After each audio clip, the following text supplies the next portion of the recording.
Hey, Space Cadets, happy Tuesday and welcome back to Pathfinder powered by Payload. This is your host, Ryan Duffy.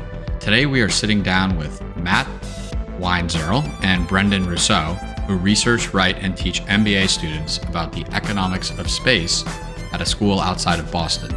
I will tell you more about that school and our two guests after a quick word from our sponsor. But don't go anywhere because we will be right back.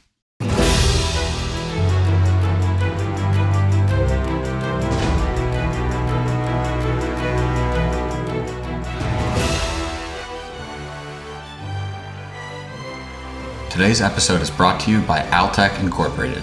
Altec is a leading custom injection molding and precision machining manufacturer of key parts and components for rockets and satellites. And yes, that includes small sats. Altec works with customers to develop solutions tailored to their mission needs and goals. Based in the United States, Altec's dedicated team provides design assistance and manufacturing for proprietary and confidential projects. As if Altec's custom injection molding, in-mold electronics, heat treating, painting, and testing wasn't already the whole 9 yards, Altec also provides assembly and kitting for a wide range of structural and mechanical products. Learn more at altec-inc.com. That's ALTEK-inc.com.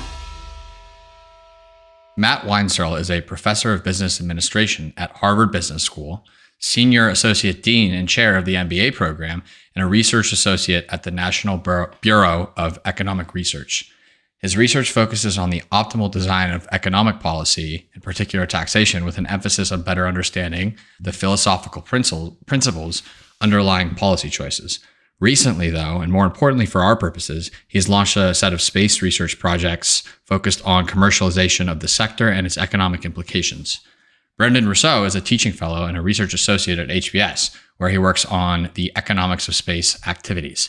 He's also been a consultant with the Space Force, worked on space policy on Capitol Hill, and more. Now, we are turning up the complexity knob a little bit today with two guests at once, but we never shy away from a challenge here at Pathfinder and Payload, and Matt and Brendan were great sports. So without further ado, let's dive into the economics of space. Matt and Brendan, welcome to Pathfinder.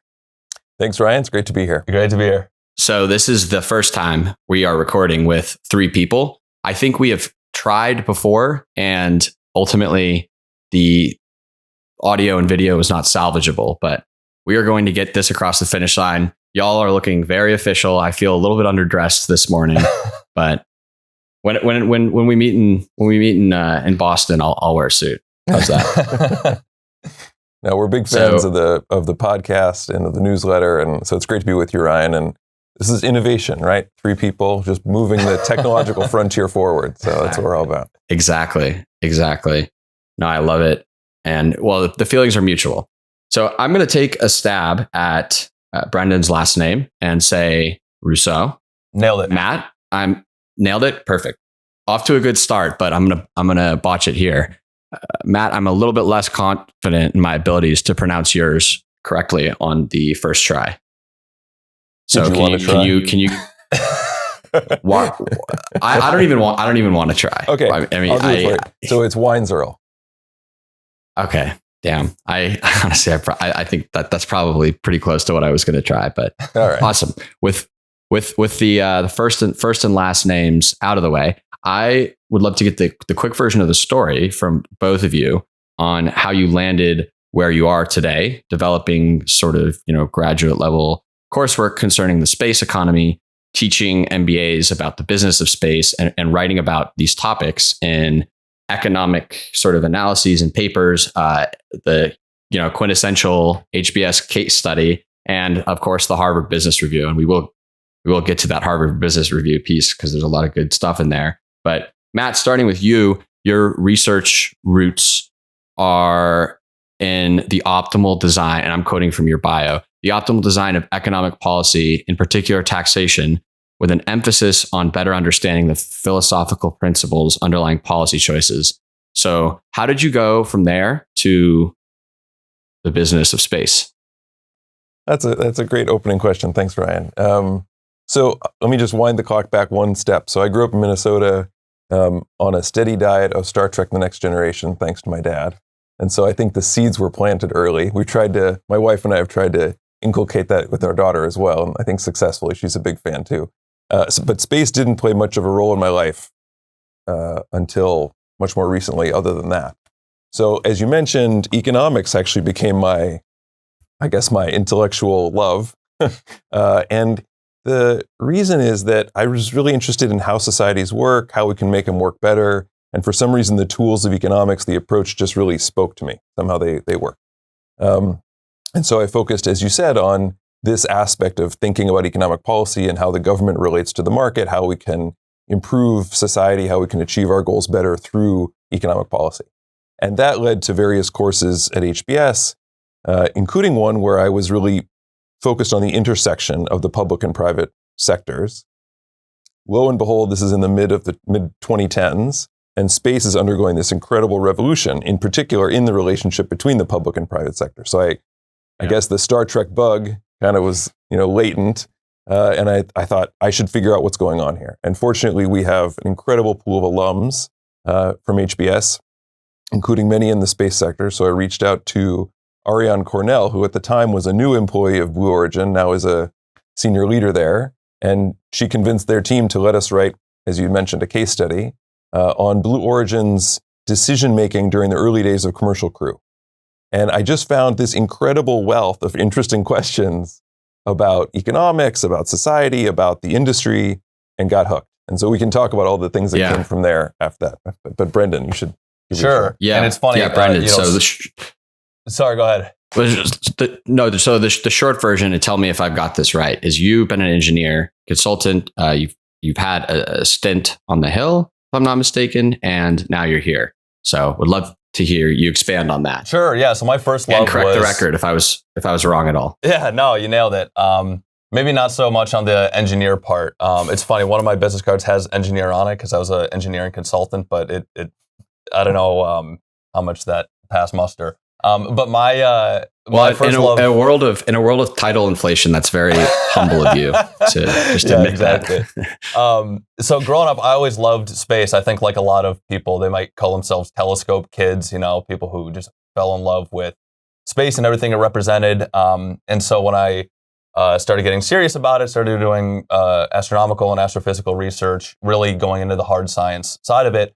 And then around the same time that Matt was talking about, mid-20-teens, I realized that something really special was going on, especially in the U.S. space enterprise, and that it would shape not only the future of this area of science that I loved, astronomy, but also had these huge implications for the rest of society. So then, since then, really, I've been trying to figure out how the past and present of the U.S. space enterprise is shaping the potential for the future, how these different complex parts of the U.S. space enterprise work together and sometimes don't work so well together. And then most importantly, how can we shape our approach to space so that it is as exciting and as beneficial to humanity as it possibly can be. And we're at a great time right now to talk about that, but lots more work to do. Yeah. I'm looking forward to digging into some of the inflection points, but the big kind of question that I've gathered you here today is to ask, of course, are we alone in the universe? So I'm just kidding. Maybe we can get to that on the other end of the show. But why does Harvard Business School teach space economics? I think that's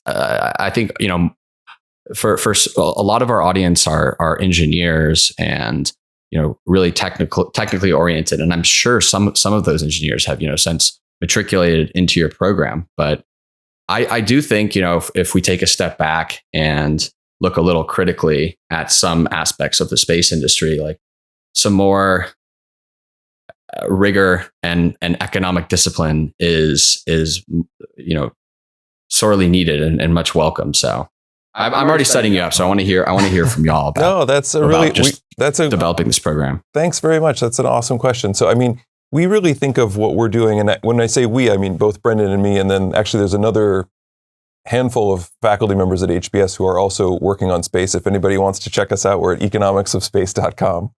But we really think of ourselves as trying to do two things. And I should say, just off the top, economics is sometimes called the dismal science, but space economists, I think, have this interesting mix. We're skeptical because we're economists and we're trained to be skeptical and hard-nosed. But on the other hand, we love space. We're enthusiastic about its potential, like everybody else. And so it's this interesting balance.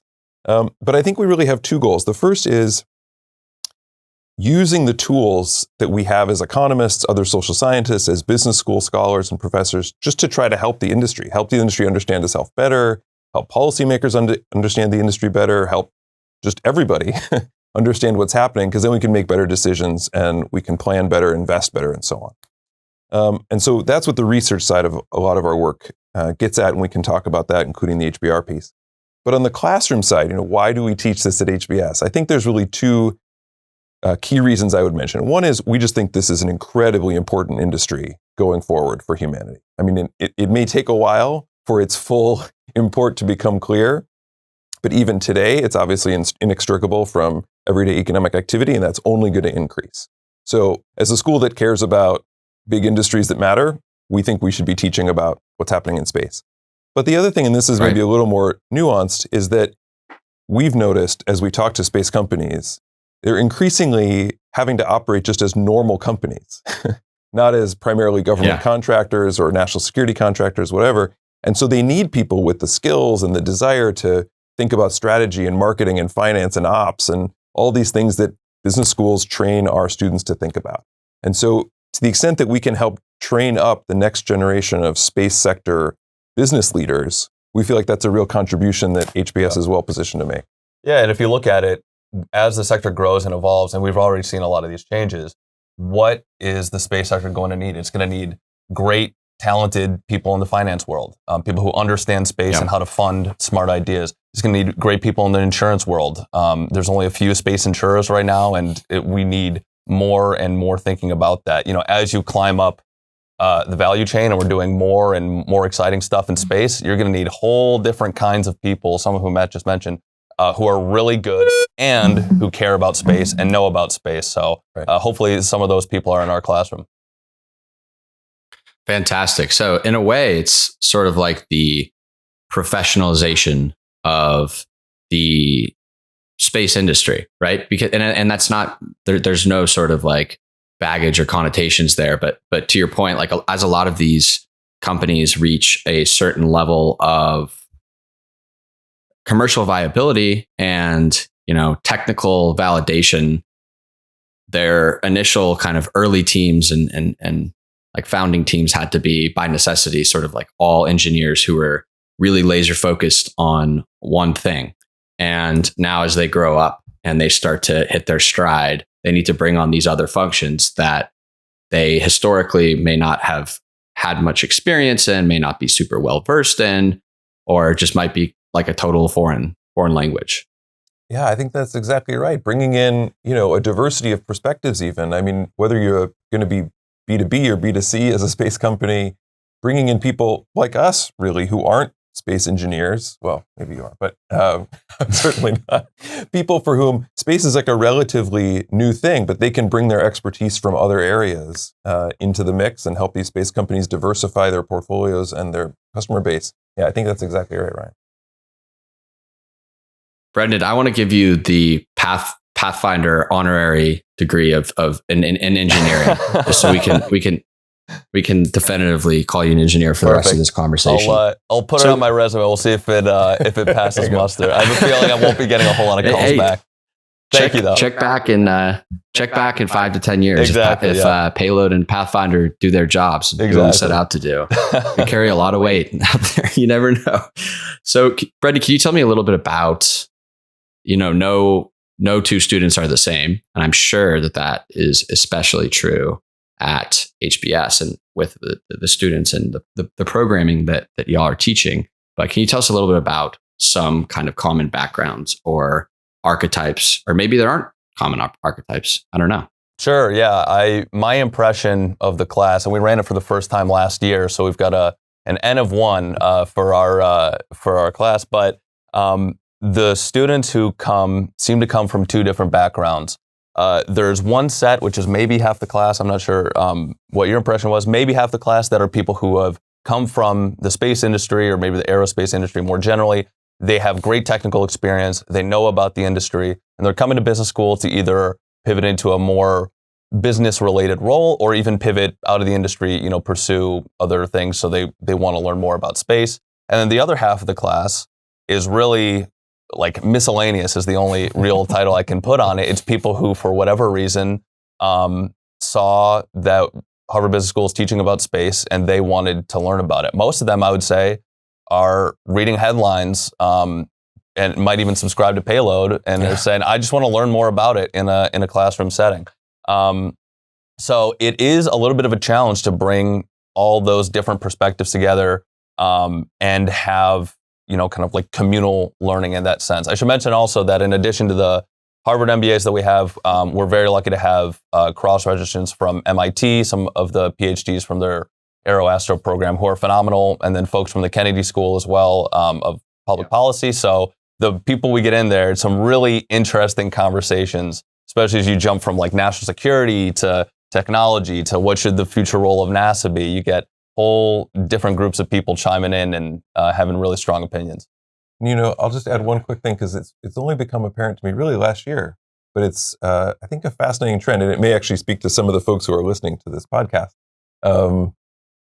I see more and more students from the tech sector taking our course, and I don't mean to disparage the tech sector. It's done amazing things, but from these students, what I sometimes hear is that some of them become a little disillusioned with the impact that sector has, and they're looking for a way to use their skills, their experience, their passion in a way where they can see big positive impact on the horizon. And space offers this to them, and so that's been a really exciting subgroup of students to see in the room.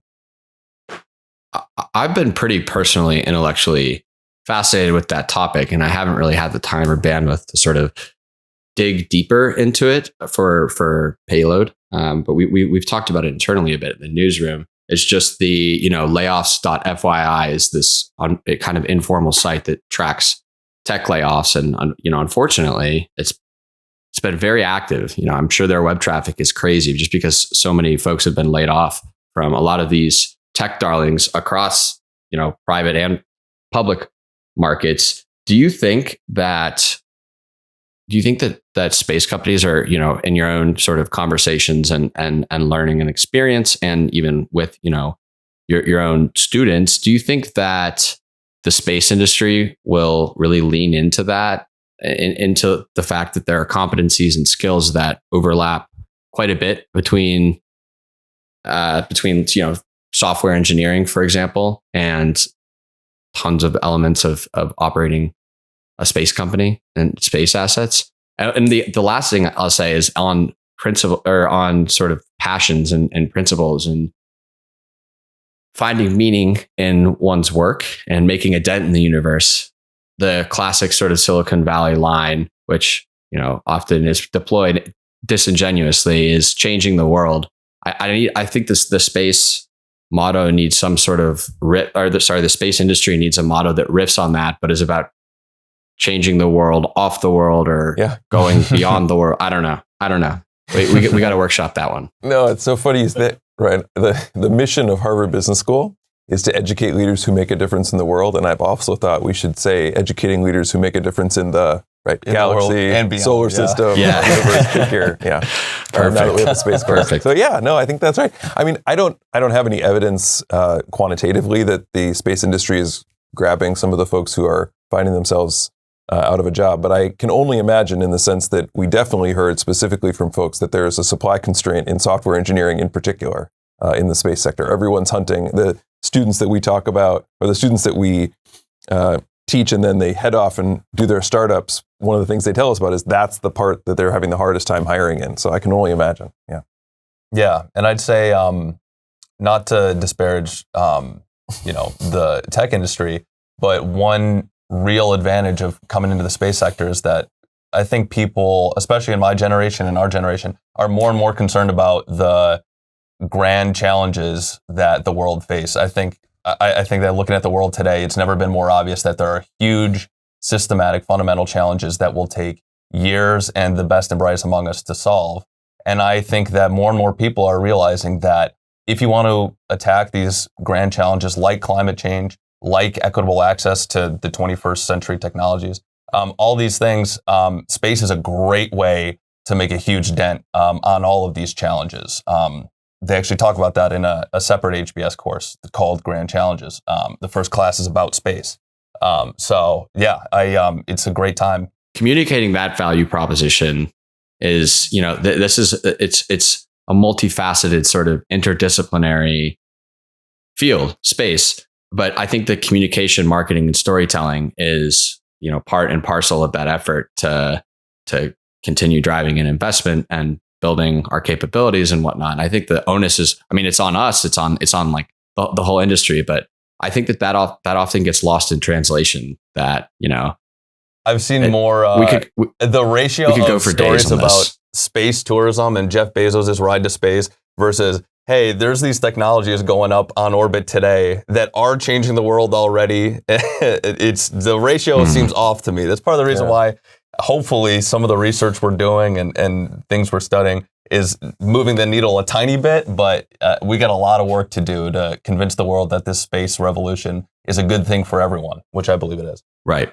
So on the topic of revolution, I think that threads nicely with the next portion of this conversation. And I alluded to, or I mentioned inflection points earlier.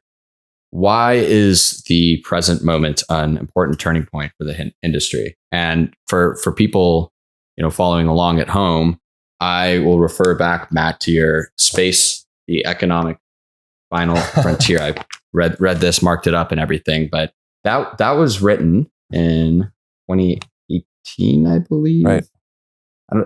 So what sorts of early trends did you observe when you started really, seriously contemplating or researching and writing about this? And which of those have accelerated versus stayed, kind of more linear or not progressed? I don't know. What sort of turning points and inflection points now would you? Thanks, Ryan. And I appreciate the shout out for the academic article. That's great. The more people we can get reading economics journals, the better. So exactly, that's exactly the time. So that was after I had sort of written the first couple case studies, was trying to get my head around what was happening in the sector. And I think it speaks exactly to the question you just asked, like, why is this moment special? So I won't go through that article in any detail, but the basic structure of that article is kind of how an economist would think about the revolution we're seeing in space and how to manage the transition. And so briefly, for an economist, part of what is so exciting about what's happening is that we're shifting from what you think of as a centralized, government-led space industry to a decentralized, more diversified, commercial-driven space market. And that means that all the power of the market that economists tend to study, both its strengths and its weaknesses, are suddenly coming to bear in the space sector. And so the article basically says that there's 3 steps to think about. How do you decentralize the market, namely create it in this new way? Then how do you refine the market? So how do you fix some of the failures that markets tend to have? And then how do you temper the market? So how do you make sure that as space continues to succeed as a sector, it's fulfilling the objectives we have as society more broadly? So that's just a standard way that economists might think about managing it. But to your question specifically, why is this so pivotal a moment? Let me go back to those first 2 parts, the sort of decentralization and refining the market. When we think about what markets are best at, part of it's efficiency, right? Part of it's ripping out extra costs and driving productivity improvements. And that's important because I don't think anyone would argue that the space sector of the past 50 decades was super efficient. But I think the thing that's actually even more exciting is that markets are great at innovation, right? That the incentives with competition and the profit motive and everything else drive us towards just new ideas, new ways of using the technologies we have and new technologies altogether. And so if you really look at where economic growth comes from, it's sometimes the term is innovism in a market. And so that's why I think this is such a critical point. Innovism is new for me. On the flip side there, though, would one, and I'm just really just doing this to tout my econ, foreign policy, academic background in a past life, but I mean, would something like, you mentioned, I don't recall the exact term, but basically sort of market inefficiencies or a problem that market can't solve. And I think one example, and tell me if I'm going off course here, but the topic of like orbital debris and like congestion of key orbits, that's a negative externality, right? Yeah. And all right. The whole point of that was just that was great. to show my academic chops. Let's talk about the Harvard Business Review piece. Your company needs a space strategy now. Hopefully that headline will be familiar to a lot of our listeners and to our readers. I know that we promoted it when it came out.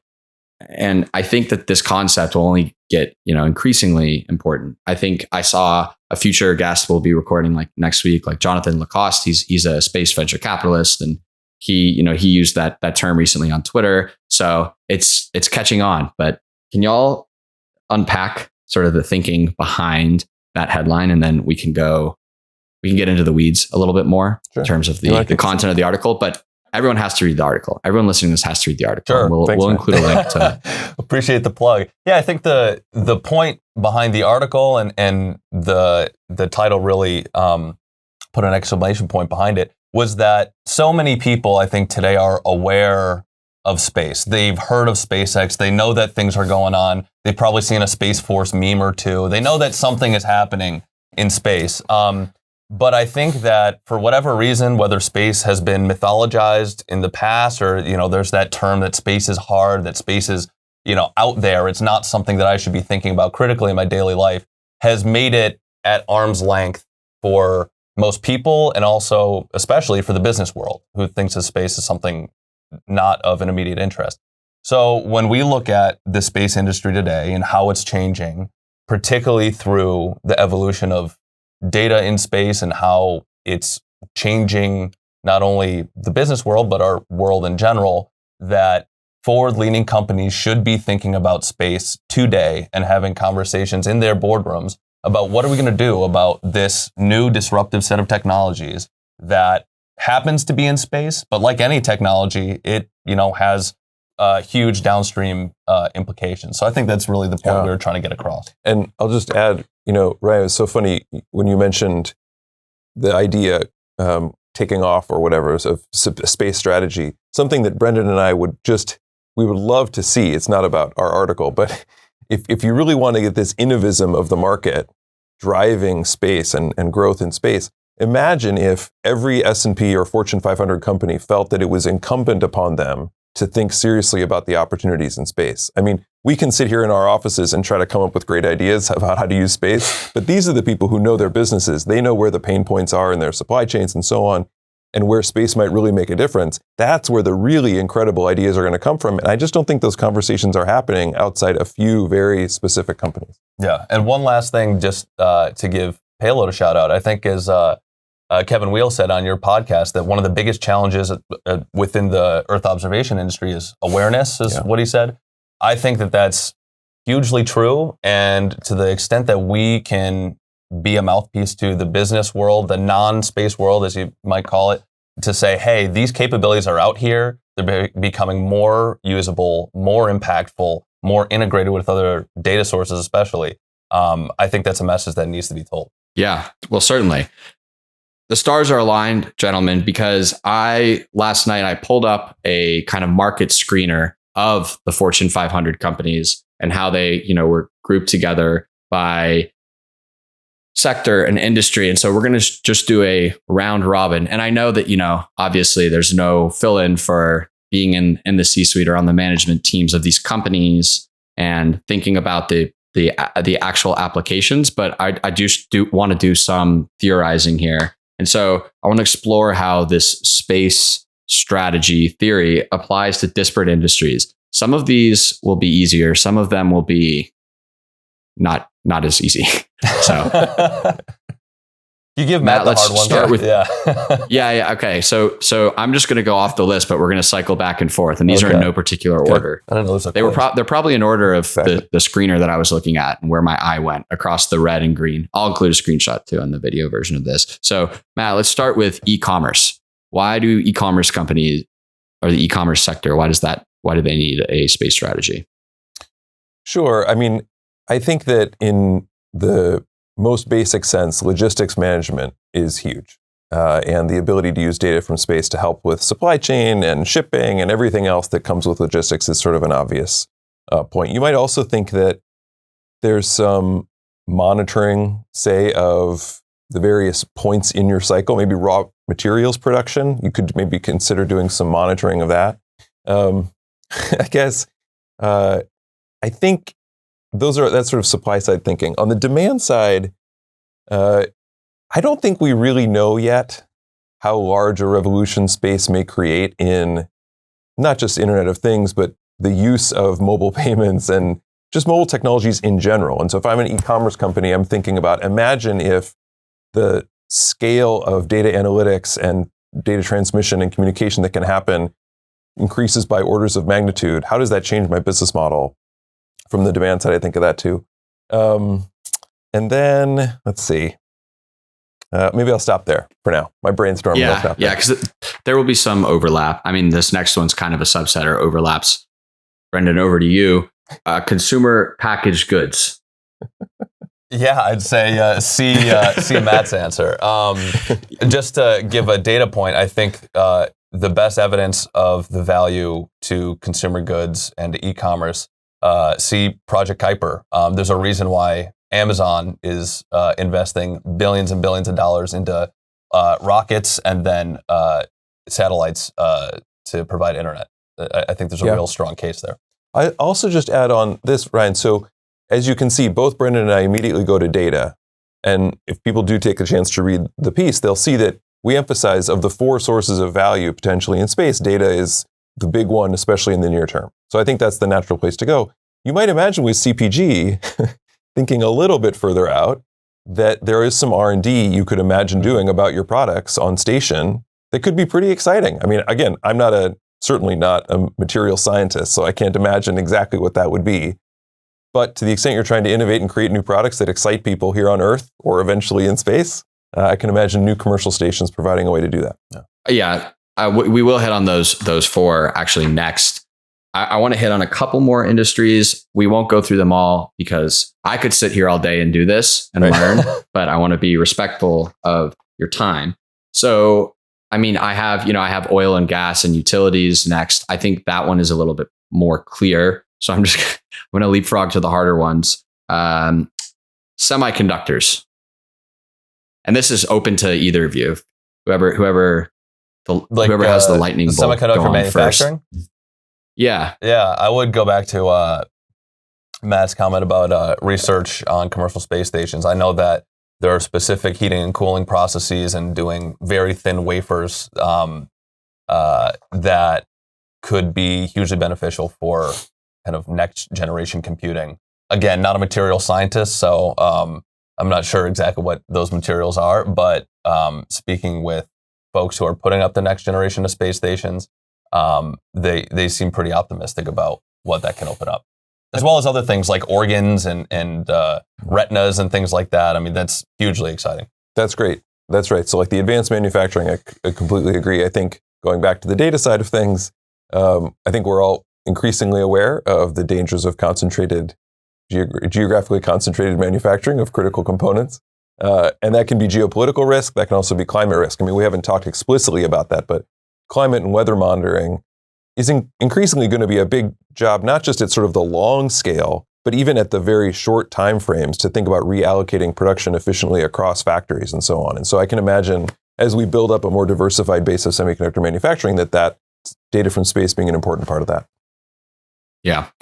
Well, we'll move on from this industry flash quiz. I just had to do it though, because you guys are normally the ones that get to test and quiz students. So I wanted to turn the roles. Exactly the kind of thinking we're trying to inspire with the article. And I remember when Matt asked me after we wrote it, that what is HBS's space strategy? What should it be?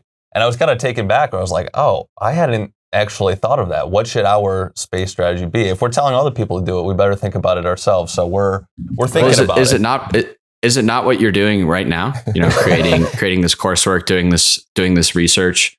That's certainly the first step. But because we were then talking about it. In what ways could researchers at HBS use data from space? And actually, economists do use data from space in some cool ways. And there's some of you have probably seen a map of the night of electricity usage at night, or Earth lights in the night sky to measure. It's another way to measure GDP or other economic outputs when you don't have good official data. So I mean, there are niche ways that we can use it in that as well. But I was just thinking, actually, Ryan, I love this quiz because I'm guessing there are people at home or whatever listening to the podcast, and maybe they're in a specific industry and they're thinking, oh my God, I can't believe they haven't thought of X idea. Like, great, right? Like the light bulbs are going to the light bulbs are going to start going on.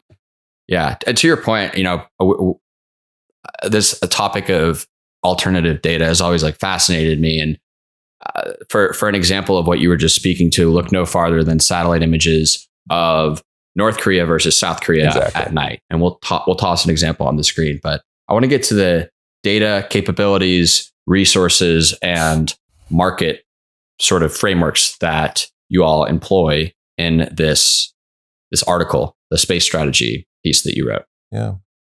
Great. I can speak to that just off the top. So actually I should give credit where credit is due. That was originally proposed. One of the co-authors on the piece is Alan McCormick, who's a professor in the operations unit here. And that was his original framing. And I thought we all embraced it as a great way to think about structuring the message we're trying to get across, which again, as Brendan, I thought, put so well, you're a normal company. You're hearing about space. How can space actually deliver value to your company? Like what, right? It's exciting. It's cool. There's all this happening, but where is the value? And so we have this 4-part framework. The first 2 I tend to think of as nearer term and more what we would sometimes call in another context, like a space for Earth, largely applications. So data, and then especially manufacturing and R&D capabilities on station. And then the other 2 I think of as a little further out and also more naturally also geared towards what we call space for space. And so that's resources out there in space, and then eventually markets out there in space for your products. So that's the highest level overview.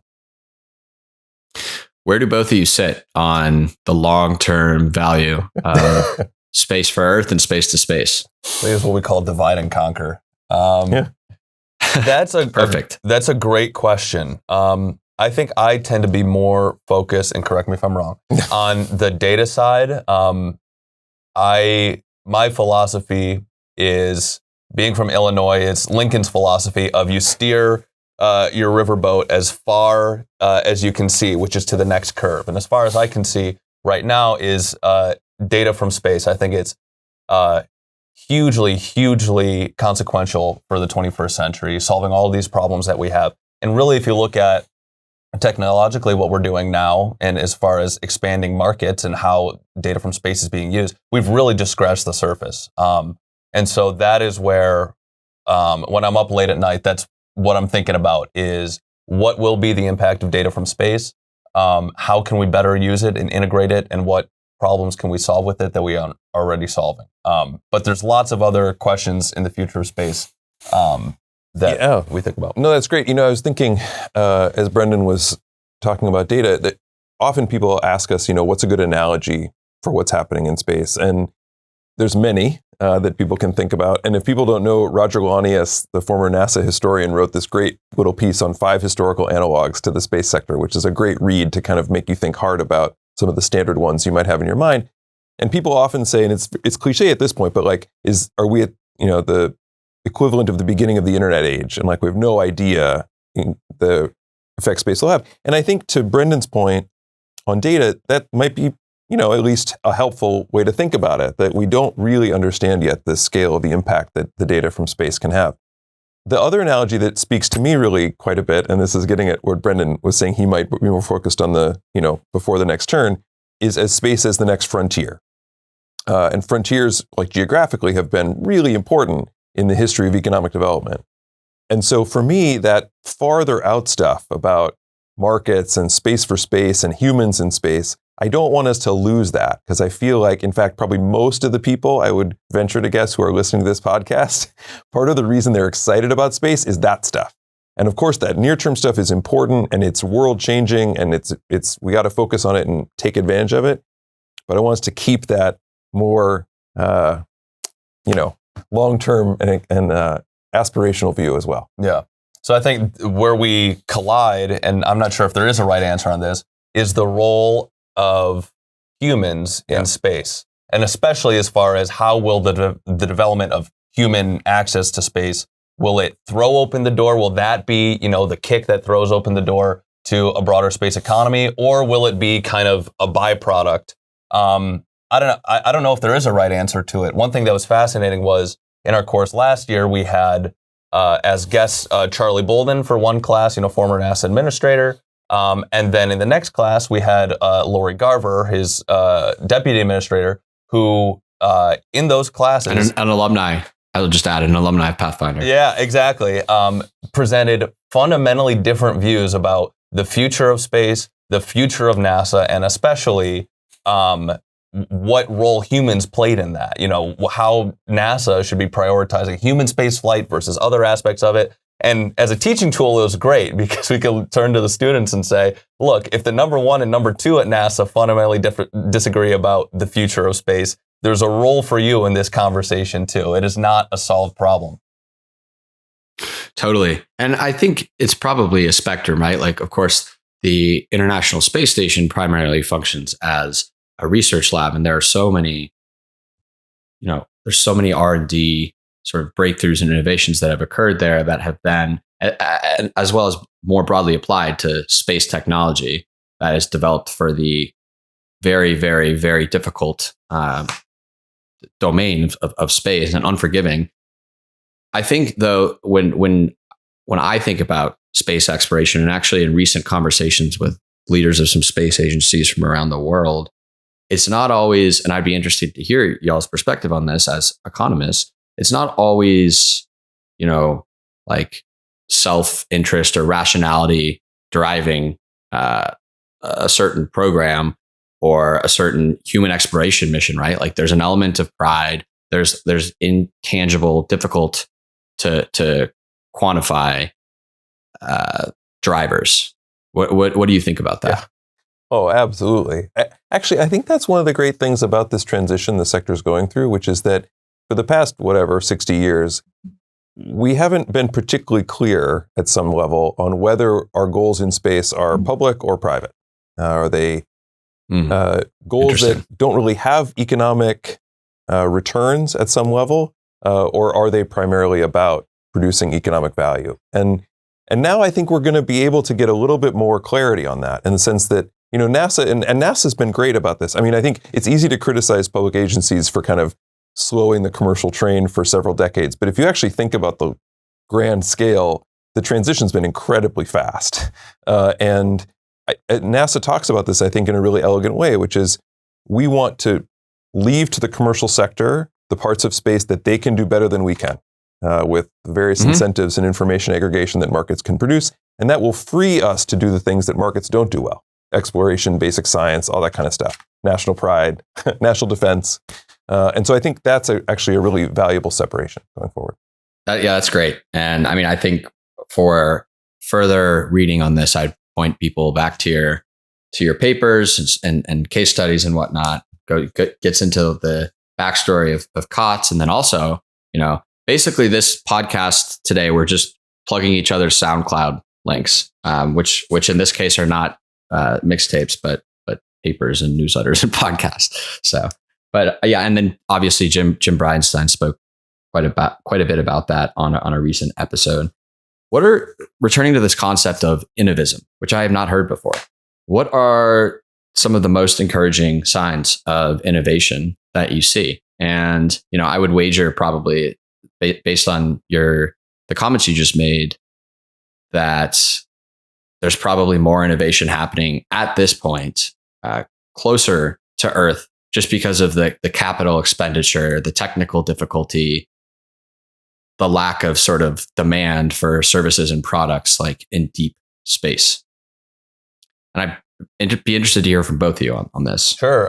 I think the most exciting sign of innovism that I see is kind of a off the wall one. It's subspecialization within this market. We've seen huge increases in funding levels, venture funding into these companies. And so where we've arrived in kind of the life cycle of this market is that it's maturing such that people aren't necessarily starting, rocket companies anymore. They're starting companies to make the best rocket motor. they're starting companies to create the best software to design a rocket. We're diving further and further into these smaller problems, which allows them to solve them even better. And I think that's where you're going to see huge growth in this industry. Is not when people are trying to take on these huge, gargantuan problems one big bite at a time. It's going to be allowing really smart people to attack very specific problems. That's going to open up a huge wave of innovation. And that means both technical problems and policy problems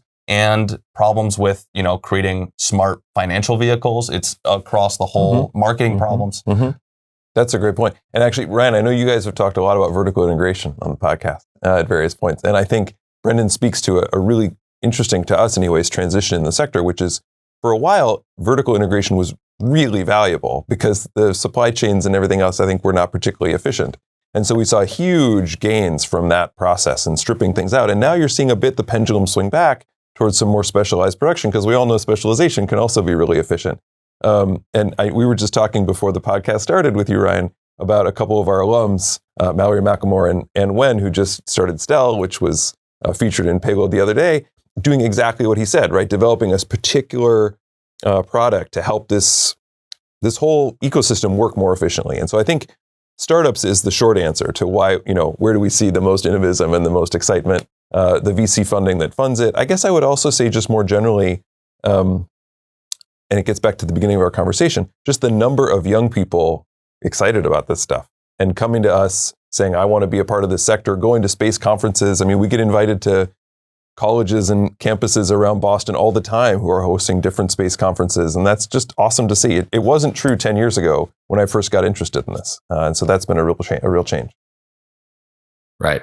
And if you'll indulge me, I'm gonna LARP as an economist again, but I've heard folks make the case that the Apollo program, for instance, in the same way that like GDP might not be the best sort of barometer of a country's like economic vitality, that like the real returns of Apollo were not in sort of the direct economic value that was generated or captured by going to the moon, but in the generations that it inspired to go into STEM. And I think that is very compelling. That's probably extremely difficult to measure, but on the topic of measurements, we've all seen the canonical sort of, drop in launch price. We've all seen that graph. What are some other important KPIs or metrics, or, taking another opportunity to plug your SoundCloud, economicsofspace.com.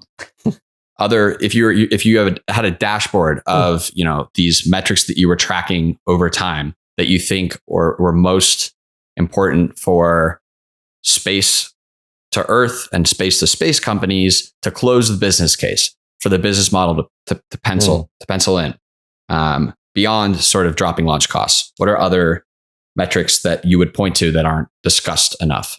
That's a great question. That's actually a great research project. We should build that dashboard. I like that. Or maybe Bryce should build that dashboard. Somebody should build that dashboard. That's a good idea. There's a few that come to mind, and they kind of run the gambit. So as far as like technical KPIs, I think that, being a kind of data from space guy, I think that metrics as it pertains to swap are hugely important. How much power are you able to generate? What are you able to do with that power? The Satellite Industry Association, the SAI, has great reports that talk about trends as far as like with a given unit of power, how much data can you stream? And those are what I remember we saw their presentation and my jaw hit the floor where I actually talked to her name was Therese Jones and said, why are these not the figures that everyone is seeing? This is the real story. Those are some good technical ones. Other KPIs in financing, I think it's very diluting if you just look at overall funding levels. Hey, the industry got billions of dollars this year, when a huge chunk of that is going to very specific firms. I think looking at the number of companies that are being funded is a good indicator of the maturity of the industry. And there's a whole bunch of other metrics as well. I don't want to take up all the time. No, that's great. Those are great. I would also add, we haven't talked that much about commercial stations yet. That's the next question. Okay. Well, I won't anticipate it too much, but I mean, people talk about it as the next launch, or, we when we're thinking about it, if you look back through history, whenever there's been a big shift in launch technology, the next thing people think about is, okay, where are we going? Like, what are the destinations? And stations do have a few features that suggest there might be a revolution in the costs of activity on station, just as there were in launch costs and in data costs. And so to the extent that that's a input to thinking about all the different things that we might end up making up there in space, I feel like some measure of manufacturing costs on station will be important. Yeah. And then, I guess if I were thinking about tracking the industry more generally, Ryan, the other thing I would think about, just to go back to where we were, is some measure of the breadth of interest in space. So if we had a measure of the number of companies that had an explicit space strategy, I think that would actually be a pretty interesting measure of how, not to get too economicsy on you, but since you introduced it earlier, if you think about simple supply and demand, all these cost reductions are just outward shifts in supply curves.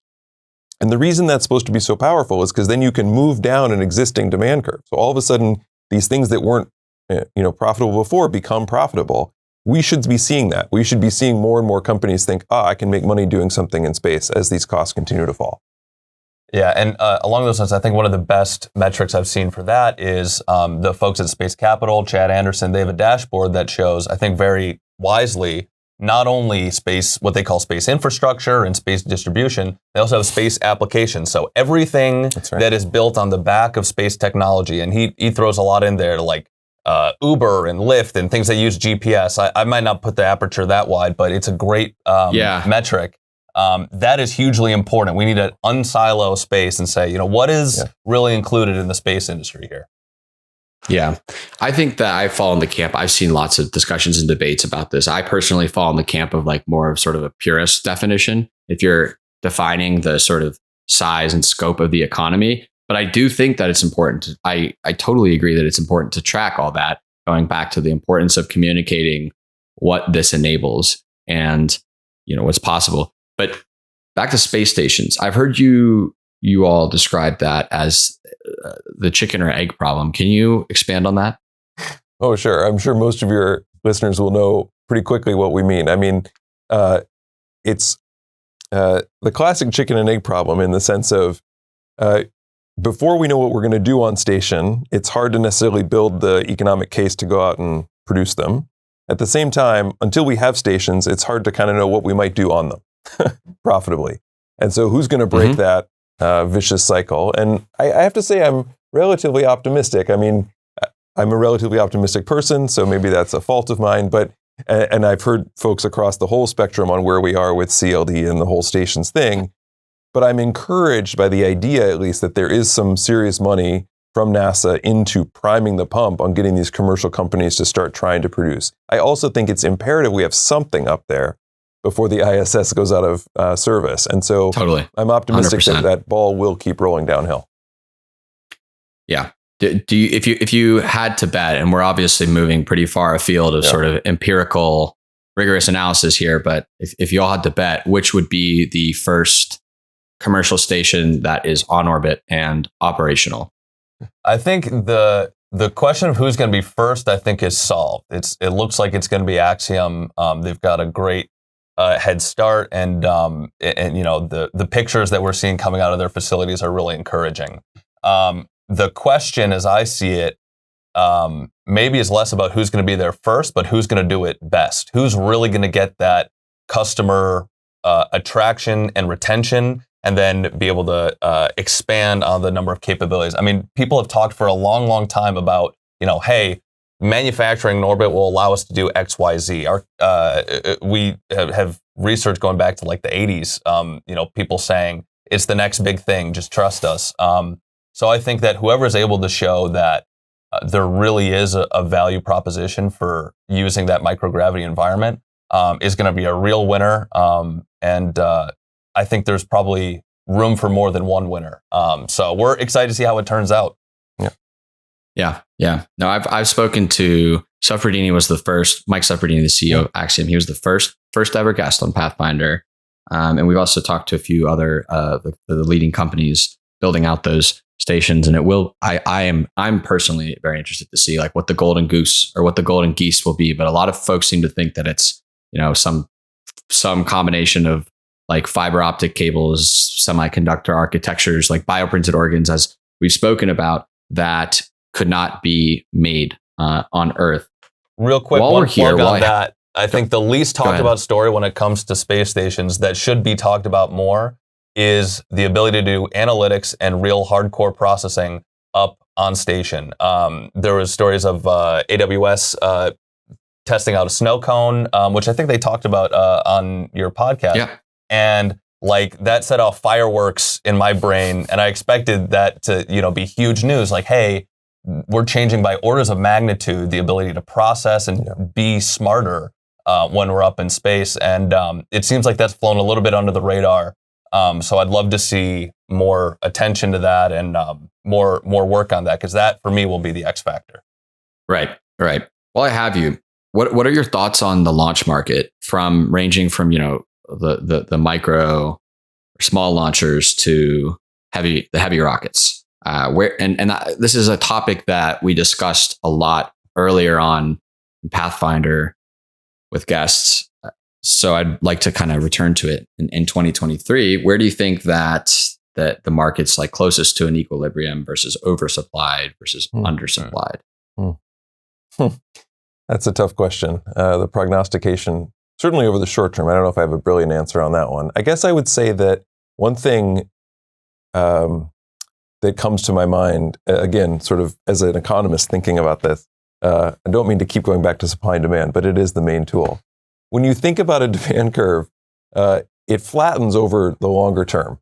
And the notion here being that more and more ideas come out as being profitable when companies have time to develop them and to think about all the steps that go into them. And so as I think about the launch market and I think about, what Starship would mean for it, pushing those launch costs down another, order of magnitude roughly or so, that does feel to me like it opens up an incredibly new set of opportunities on the demand side and activities that we might do in space. Does it also create then room for smaller launchers to fill niches that Starship doesn't fill so well? Perhaps, because the demand will have expanded so much, right, that there will be other uses. It feels like there's a lot of potential overactivity in the sector now because people are trying to set themselves up for those potential opportunities. I'm sure many of them will be washed out in the interim, but it does feel to me like the demand will eventually be there if they can hold on. I don't know. Yeah. No, I think one thing that's easy to forget right now is that we have one reliable, accessible medium launch vehicle, and that's the Falcon. The rest there's a lot of activity and a lot of excitement for New Glenn and Terranar and Neutron and Vulcan, but they're not here yet. So we seem to treat launch sometimes like a solved problem, and even myself, I find myself forgetting, like, oh, wait a minute, like we're not there yet. So that I think is important. Last week's the perfect example. Yeah, right? Exactly. So that's one thing that comes to mind. The other thing that I think can be skewed sometimes if you're just reading headlines is that launch as a market is about a handful of billions of dollars. And that will likely grow a little bit, but not a whole lot. The margins are teeny. Exactly. The satellite manufacturing and services and everything about the in-space part of it is an order of magnitude, actually 2 orders of magnitude sometimes, larger than that. Yeah. So really the story about launch is what does it enable you to do? And for me, that's part of the reason why Starship is a big story, because it will change what you can do in space, and it's in space where you make the impact that you want to make. Okay. I think that makes sense. There's a lot more that I want to cover, but I want us to be respectful of time. Going forward, I'm trying to make a max Q section of the interview where I ask the hardest questions. Oh, wow. I think a lot of the questions that I've asked throughout the conversation would have been in max Q. Okay. I've just asked at the right time because it was most advantageous. But I am curious to hear a bit, and there's 2 in today's max Q. One is how the risk curve, or the lack of sort of commercial viability, that's not a metric, obviously, but how all of that scales with the amount of energy, required to expend to get to your final destination. So higher orbits outside of low Earth orbit, cislunar space, and beyond. Like, I think that there are a select few companies that could make it work and close the case.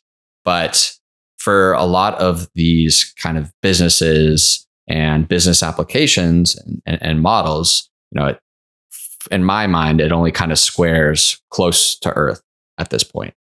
Yeah, I think that gets back actually in many ways to the discussion about the HBR framework too, which is that you're right, it's more expensive to go further, and that's going to be a problem. On the other hand, there's also not a lot of demand further out. So it's hard to say that that's the key problem for making the business case for, cislunar orbit, that it's too hard to get there. It's also that there's nobody buying, basically, except NASA.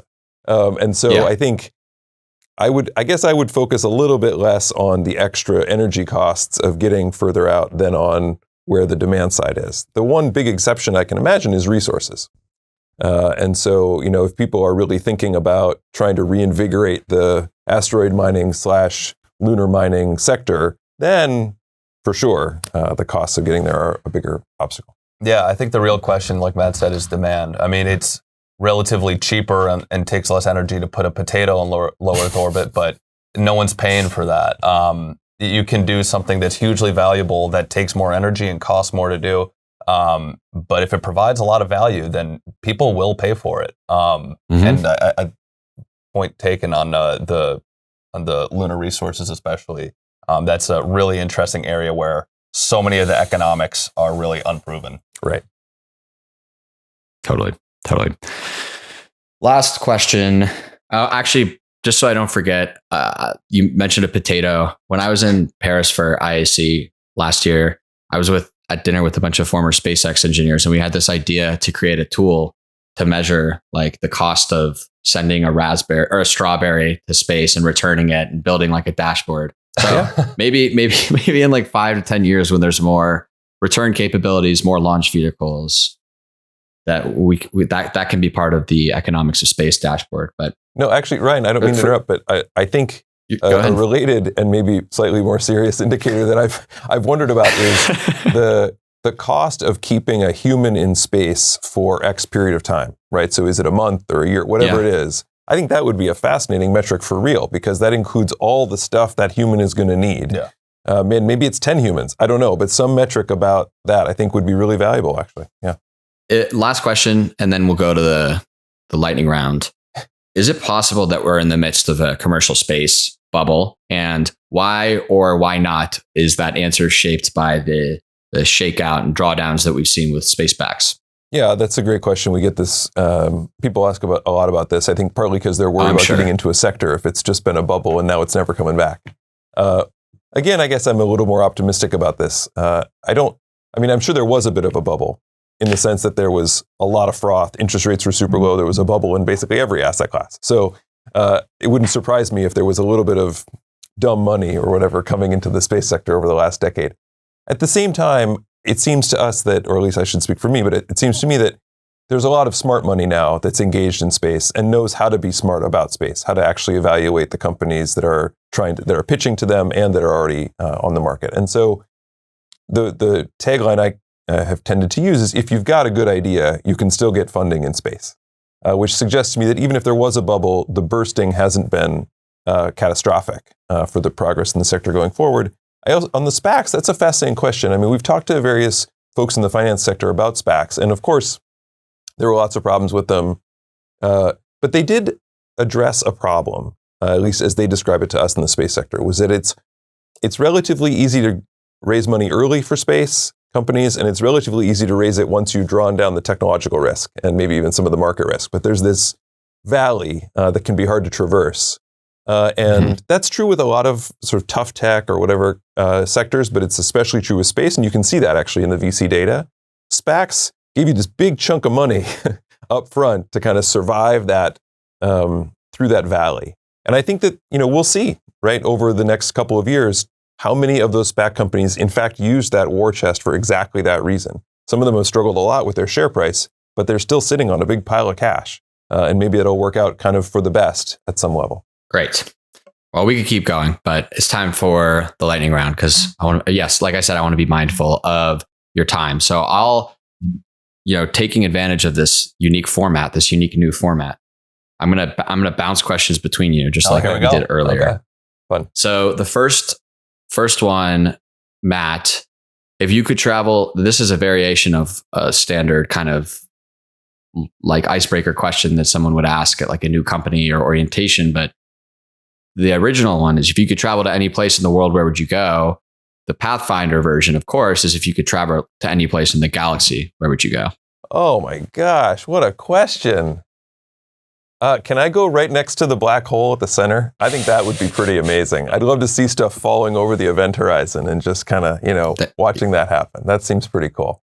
Although it would also be great to be around some big nebula. I don't know the names enough of them to cite one here, but I think the visuals on that would be pretty remarkable. And then Brendan, what would you take? I'm going to just skip over. If you could go to the moon, would you go to the moon? If you were going to the moon, what's one object that you would take with you? Oh, man. Oh, that is such a good question. I might bring those geotags where like it shows like your location, you can check it anywhere. I'd bring one of those and then just like take a picture of it. It says, "Hey, I'm on the moon." That way no one could ever say, "Oh, you faked it when you went to the moon." I'm like, I read it and weep right there. Yeah. And then it would be named Brendan's crater or whatever sort of topological feature. Yeah. And the last question for both of you, what's a book that you are currently reading? Okay. I wouldn't have a good answer. I wouldn't have a good answer for this, so this might be a hypocritical question. No. So this is actually a really interesting answer. So, what's the name? He wrote, now the name is escaping me, Star Maker and Sirius and,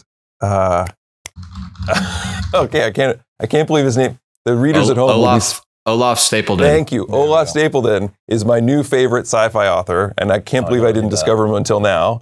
But 6 months ago, I saw a post about him. I read Star Maker, and I thought it was just astonishing. Just astonishing. And so I've been trying to read everything that he's written, and I'm just about finished with this one called Sirius. And I would recommend Star Maker and Odd John and First Man, Last Man, and now Sirius. And he is such a creative thinker, and he goes so far into, I think, the most fundamental questions. So I would really strongly recommend anything Stapledon put out. He was a philosopher too, which is fascinating because he's a philosopher writing sci-fi. And so you get this deep human interest inside all the really cool scientific fantasy. I don't know if I can top that. I'm reading, so I love history. So I'm reading William Manchester's The Last Lion, which is a big old biography on Winston Churchill. I love reading biographies, especially because you are trying to figure out how to build a life of meaning, and it helps a lot to read through decisions that people made in the past and what went right and then what went wrong. I get a lot of value out of that. So, but I'll have to get more sci-fi in there. Yeah, so I'll have to pick that up. I love biographies as well, but I'll have to check out Olaf's books because I have not yet done that. But thank you both for being great sports with this unique format. And it's been a great conversation. There's lots to chew on. So hopefully the audience enjoys it as much as I did. Whenever you need me, I was born in Boston, so I come through Boston a decent amount. My mom lives up in Vermont. So if you ever need a guest lecturer to just come in and quiz your students for the space strategy for Fortune 500 companies, and I'll just pick them out of a hat, you know who to call. Sounds great. Thanks, Ryan. Thanks for all the great work you do, and thanks for having us on the show. Thanks. All right, Space Cadets, that will do it for Pathfinder 0032. Thanks for tuning in. Thanks to Alltech for helping us keep the lights on. And want to give a huge shout out to Peter, our new producer, who chopped this up to make it sound and look very pretty. If you like what you heard, leave us a rating and review wherever you're listening to this, or better yet, share it with a space friend or coworker. It will really help us move the needle. Next week, we will be talking about the brave new world of hypersonics with Hermeus co-founder and CEO AJ Piplica. Until then, though, I am Ryan Duffy signing off, and I will see you back here soon.